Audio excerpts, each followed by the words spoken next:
तो साथियों आइए स्पीसीज वॉरियर्स में स्वागत करते हैं। छठ की ढेर सारी शुभकामनाएं आपको और माता रानी से यही हम कामना करते हैं कि आपका इस बार रिजल्ट हो और आपके घर भी खुशियां आए और आपकी सारी दुखें क्या हो जाए, टल जाए। ठीक है। और इस अवसर पे सबसे आपको अच्छा तोहफा देने वाला हूं जिसका आपका दिल को देख के खुश हो जाएगा। विथ प्रूफ मैं हर चीज़ दिखाऊंगा, क्योंकि मेरा कभी ऐसा मकसद नहीं रहा है कि मैं आके कहूँ कि सबसे पहले मैंने दिखा दिया। अरे भाई, पहले ही दिखा दिया, गलत दिखा के क्या फ़ायदा। तो कोई भी न्यूज़ लाता हूँ थोड़ा सा लेट से लाता हूँ, लेकिन विथ प्रूफ लाता हूँ, with score card, with OMR seat, with answer की, हर चीज़ दिखा के मैं आपको प्रूफ करने वाला हूँ। हेड मास्टर और हेड टीचर का जो एग्ज़ाम हुआ है उसमें डिलेटेड प्रश्नों के मार्क्स क्या मिले हैं सबको। BPSC TR3 में भी यही प्रोसेस अपनाया जाएगा और प्रूफ के साथ मैं दिखाऊंगा कि कैसे कितने प्रश्न डिलीट हुए हैं और कैसे मार्क्स मिलेंगे। अब यहाँ लिखा गया कि कट ऑफ से 3-4 मार्क्स कम वाले का भी होगा रिजल्ट। बिल्कुल होगा। क्यों होगा, मैं इसको वेरीफाई करूंगा लास्ट में, किसको फ़ायदा और किसको नुकसान इसमें होता है, मैं इसको भी डिटेल में डिस्कस करने वाला हूं। चलिए सबसे पहले हम चैनल को सब्सक्राइब कर लीजिएगा जो लोग नए होंगे, और सेशन को लाइक भी करिएगा, क्योंकि ऐसा न्यूज़ लेके आया हूँ। पूरा यूट्यूब पे पहले मैंने खोज निकाला कि सारी जगह जहाँ हेड टीचर हेड मास्टर का रिजल्ट आया, सारी जगह बच्चे ने यही किया कि कोई स्कोर कार्ड दिखा दो भाई, कि और बता दो कोई कि डिलेट प्रश्न का क्या होगा। लेकिन लास्ट में पूरे यूट्यूब पे सबसे पहली बार मैंने इसको दिखाया, और मैं आपको दिखाऊंगा कि आपका दिल खुश हो जाएगा आज के दिन। ठीक है। तो चलिए सेशन को स्टार्ट करते हैं। जो लोग भी नए होंगे चैनल को सब्सक्राइब करके चैनल से जुड़ जाइएगा। चलिए सेशन को स्टार्ट करते हैं। ठीक है। सबसे पहले मैं आपके सामने जो खोला हूँ PDF, ऊपर पढ़ सकते हैं बिहार लोक सेवा आयोग। सब चीज़ मैं प्रूफ लाया हूँ, क्योंकि बच्चे कहेंगे कि ऐसे ही बोल रहे हैं। बिहार लोक सेवा आयोग पटना, और इसके लिए मुझे बहुत मेहनत करना पड़ा, इसीलिए सेशन को बहुत शेयर करिएगा एकदम दबा के। Head teacher competition examination general study DLED examination 29 जून को हुआ था ये पेपर। आप यहाँ देख सकते हैं कितने प्रश्न डिलीट हुए हैं। ये हेड टीचर है, हेड मास्टर नहीं है, दोनों में अंतर होता है। हेड टीचर है जिसका 67 UR का कट ऑफ गया था। ठीक है। तो इसमें मैं आपको प्रश्न एक दिखा दूं, यहाँ पे आप देख सकते हैं, मैं रोक के थोड़ा सा दिखा दूं आपको कि प्रश्न संख्या 39 डिलेटेड क्वेश्चन है। इसका रीजन बताया, रीजन से आपको कोई मतलब नहीं, क्योंकि आपका एग्जाम नहीं है। तो आप काउंट करते चलिए, एक प्रश्न आपके डिलीट हुआ है। चलिए आगे थोड़ा सा और हम लोग देखते हैं, ध्यान से आप लोग भी देखते चलिएगा, हमको बताते चलिएगा कहीं दिक्कत होगा हमसे तो, क्योंकि बाद में आप ही लोग कमेंट करने लगते हैं कि सर और भी डिलीट हुए थे, आपने बताया नहीं। तो चलिए इधर तक तो 80 तक कुछ नहीं दिखा। हाँ, 90 नंबर क्वेश्चन आपको दिख रहा होगा। एक से ज़्यादा सही होने के कारण इस प्रश्न को क्या कर दिया, डिलीट कर दिया। ऑप्शन में वो चीज़ें नहीं थी, तो इसको भी डिलीट कर दिया गया है। ठीक है। चलिए आगे अब बढ़ते हैं और भी थोड़ा सा देख लेते हैं कि कहीं और डिलीट हुए क्या क्वेश्चन। 150 क्वेश्चन है, और कई लोग कह रहे हैं सर कितना नंबर पे है, तो मैं बता दूं ये 150 नंबर का पेपर हुआ था, और आपके तरह नहीं था कि लैंग्वेज पेपर था। इसमें टोटल 150 पे मेरिट बना है। ठीक है। तो 150 में 67 कट ऑफ गया है। ठीक है। तो ये सारे रहा। तो कुल मिला के कितने प्रश्न डिलीट हुए हैं, तो हम लोग यहाँ आंकड़ा निकाले। 2 प्रश्न क्या हुए हैं, डिलीट हुए हैं। मतलब कि 150 में से कितने प्रश्न आपके डिलीट हुए, 150 प्रश्न में से 2 प्रश्न डिलीट हो गए। उस हिसाब से 148 पे क्या बनना चाहिए था, मेरिट बनना चाहिए था। ठीक है। ये मैंने आपको बता दिया। अब थोड़ा सा चलते हैं और थोड़ा सा OMR सीट देखते हैं। OMR सीट के साथ के बाद हम चेक करेंगे आपका स्कोर कार्ड। ये आपके साथ आपके सामने रहा आपका OMR सीट। शायद हो सकता है कि किसी को लगे कि दूसरा चीज़ का है, तो 150 क्वेश्चन आप यहाँ देख सकते हैं, और ये किसी का नहीं, क्या है, टीचर का है। अगर तिथि कहीं रहता तो मैं दिखा देता, विषय का नाम वहाँ पे ऊपर मैं हटा दिया हूँ। मैं आपको OMR सीट जो है इसमें टोटल आपके 2 प्रश्न क्या हुए हैं, डिलीट हुए हैं। ठीक है। और कैंडिडेट से बात हुआ तो इस पर क्या निष्कर्ष निकला, मैं इसको भी बता रहा हूँ। ठीक है। चलिए मैं स्कोर कार्ड दिखा रहा हूँ। मैं सोचा कि एग्जामिनेशन दिखा के तब स्कोर कार्ड दिखाऊं, नहीं तो आप मेरे पे डाउट करने लगिएगा। खैर मेरे पे ट्रस्ट तो है, लेकिन आप डाउट करने लगे। यहाँ ऊपर पढ़ सकते हैं, head teacher in primary school under education department. यहाँ आपको सब मैंने क्या कर दिया है, यहाँ पर मैंने काट दिया है। एप्लीकेशन फॉर्म वगैरह हर चीज़ यहाँ दिया हुआ है। नीचे लिखा हुआ है कि डाउनलोड फील्ड एप्लीकेशन। ठीक है। अब इसका स्कोर कार्ड एक मैं यहाँ पे दिखा देता हूँ। या 59 स्कोर कार्ड है। ठीक है।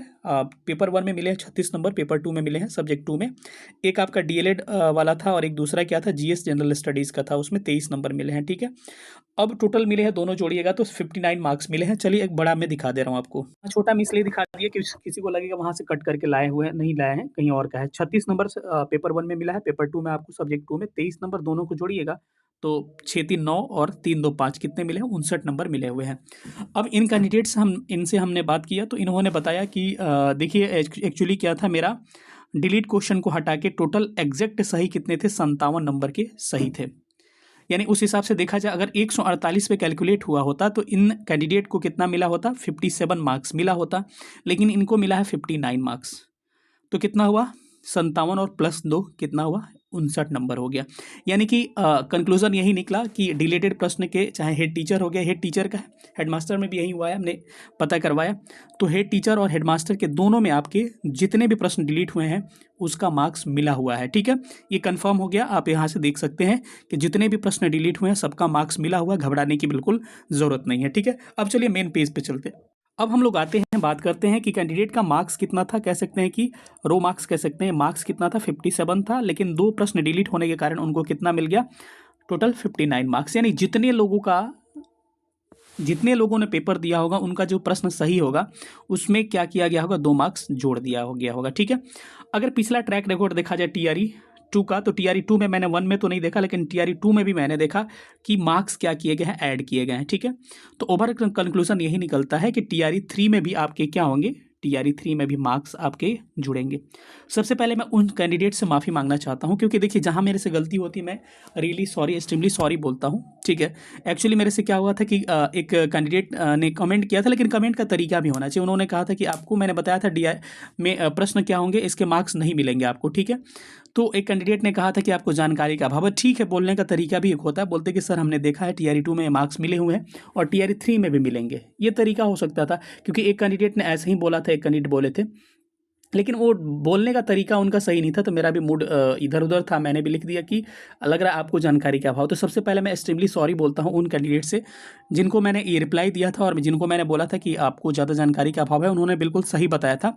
और मैं फिर से एक बार कह रहा हूँ कि उस चीज़ के लिए मैं बहुत बहुत क्षमा चाहता हूँ आपसे, क्योंकि जहाँ गलती होती है वहाँ एक्सेप्ट करना सबसे बड़ी बात होती है। क्योंकि कमेंट्स वहीं आते कि सर आपने तो बोला था ऐसा, हमसे कुछ और हो गया, तो उससे पहले ही मैं बता दिया। तो कहने का मतलब टीआरई 2 में भी वही हुआ है और आपके हेड टीचर और हेडमास्टर में एचएम में वही हुआ है। तो यानी कि क्या होगा, जितने भी बीपीएससी टीआरई 3.0 कैंडिडेट दिए हैं टीआरई 3, उनके लिए क्या है, गुड न्यूज़ है।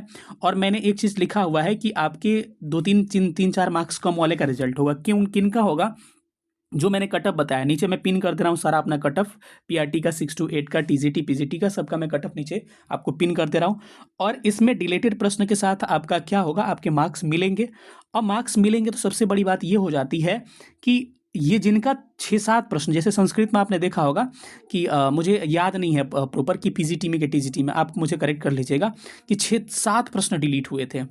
फिर उसके बाद से मैथ्स में भी मैंने देखा था टीजीटी में गजब प्रश्न डिलीट किए गए थे, टीजीटी या पीजीटी था मैं कंफर्म नहीं हूँ, खूब प्रश्न डिलीट हुए थे, ठीक है। अब उन कैंडिडेट का मैं जो कटअप बताया हूँ, उनका मेरे कटअप से 3-4-5 मार्क्स भी कम आ रहे हैं, तो उनका रिजल्ट हो रहा है, क्योंकि उनके नंबर में क्या होगा, वो मार्क्स जुड़ जाएंगे। सपोज करिए किसी कैंडिडेट का आ रहा है टीजीटी में, सपोज करिए उनका आ रहा है 75 नंबर, ठीक है। तो मैंने कटअप बता दिया, मानिए सपोज करिए मैंने कटअप बता दिया 78 नंबर, ठीक है। और सपोज करिए कि 6, मैं एग्जांपल ले रहा हूँ, ऐसा मत करिए इतना डिलीट नहीं हुआ, मानिए कि 6 प्रश्न उनके डिलीट हुए हैं, तो इनके नंबर कितने हो गए, 81 हो गया, मैं बताया हूँ 78, तो उनका तो रिजल्ट हो रहा है। तो अब क्या करिएगा, कटअप का वीडियो मेरा देख के उसके बाद से उसके नीचे क्या करना है, आपको कमेंट करके बताना है कि ये मार्क्स जब ऐड हो जाएंगे तब आपके कितने मार्क्स आ रहे हैं, ठीक है। मैं कट ऑफ का वीडियो नीचे आपको पिन कर दे रहा हूँ, उसको थोड़ा सा आप देख सकते हैं, ठीक है। तो कुल मिला के बात यही रही, मिला जुला के अंतिम, कि आपके रिजल्ट में आपके मार्क्स मिलेंगे। और एक बात और है, किनको इसमें फ़ायदा होगा, प्रॉफिट होगा, और किसको इसमें नुकसान होगा, इसको भी मैं बात कर रहा हूँ। उन बच्चों को फ़ायदा होगा जिन्होंने इस प्रश्न का उत्तर ही गलत लगाया था। अब कहेगा सर प्रश्न ही गलत है तो उत्तर गलत की क्या बात आती है, आप समझ रहे होंगे मेरी बात।